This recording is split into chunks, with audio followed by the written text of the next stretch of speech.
యోనా 4వ అధ్యాయము.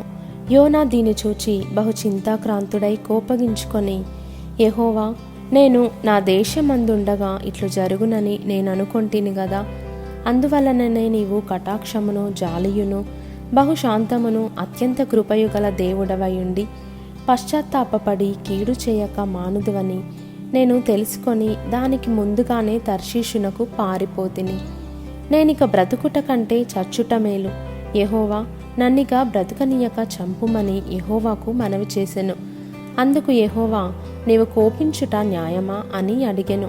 అప్పుడు యోనా ఆ పట్టణంలో నుండి పోయి దాని తూర్పు తట్టున బస చేసి అచ్చట పందిలి ఒకటి వేసుకొని పట్టణమునకు ఏమి సంభవించినో చూచెదనని ఆ నీడను కూర్చుని ఉండగా దేవుడైన యెహోవా సొర చెట్టొకటి ఏర్పరచి అతనికి కలిగిన శ్రమ పోగొట్టుటకై అది పెరిగి యోనా తలకు పైగా నీడ ఇచ్చినట్లు చేసెను. ఆ సొర చెట్టును చూచి యోనా బహు సంతోషించెను.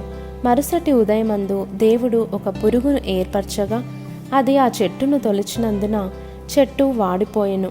మరియు ఎండకాయగా దేవుడు వేడిమి గల తూర్పు గాలిని రప్పించెను. యోనా తలకు ఎండదెబ్బ తగలగా అతడు సొమ్మసిల్లి బ్రతుకుట కంటే చచ్చుట నాకు మేలనుకొనెను.